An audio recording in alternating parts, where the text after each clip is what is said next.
بسم اللہ الرحمن الرحیم۔ آج کل لوگ سحری کھا کر سو جاتے ہیں۔ حضرت عائشہ صدیقہ رضی اللہ عنہا فرماتی ہیں کہ جب مؤذن اذان دے کر خاموش ہو جاتا اور فجر طلوع ہو جاتی یعنی صبح کی روشنی پھیلنے لگتی تو آپ صلی اللہ علیہ وسلم کھڑے ہو جاتے اور فجر کی 2 سنتیں ادا فرماتے اور اس کے بعد اپنی داہنی کروٹ پر لیٹ جاتے، اور جب مؤذن اقامت کہنے کی اجازت حاصل کرنے آتا تو نبی کریم صلی اللہ علیہ وسلم نماز کے لیے مسجد تشریف لے جاتے۔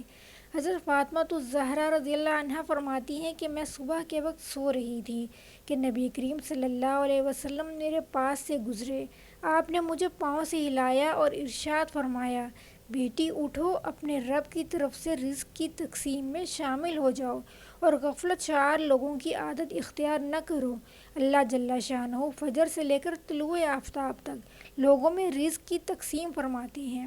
حضرت عثمان رضی اللہ عنہ سے مروی ہے کہ آپ صلی اللہ علیہ وسلم نے فرمایا کہ صبح کی نماز کے بعد سورج نکلنے تک اللہ کے ذکر میں لگے رہنا رزق کے حصول میں زیادہ نفع کا باعث ہے، بجائے اس کے کہ رزق کی طلب میں دنیا کے کونے کونے میں پھرے۔ حضرت انس رضی اللہ عنہ سے روایت ہے کہ فجر کی نماز کے بعد 70 مرتبہ استغفار اور تکبیر پڑھنے سے رزق میں برکت ہوتی ہے۔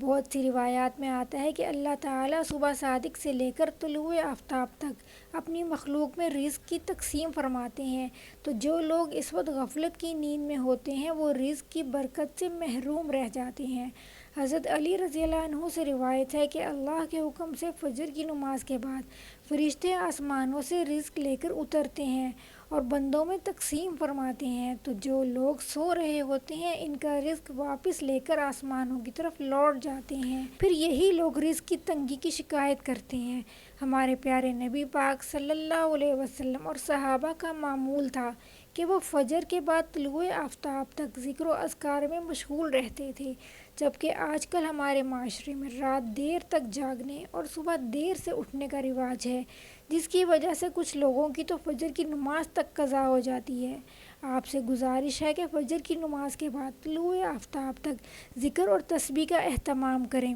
اور اس وقت میں سونے سے گریز کریں۔ اس طرح سے دن کی شروعات کریں گے تو پورا دن اپنے کام بھرپور طریقے سے انجام دے پائیں گے، آپ کے رزق میں برکت ہوگی اور زندگی میں سکون آ جائے گا، اور یہ آپ کی دنیا اور آخرت دونوں کو سنوارنے کا ذریعہ بنے گا۔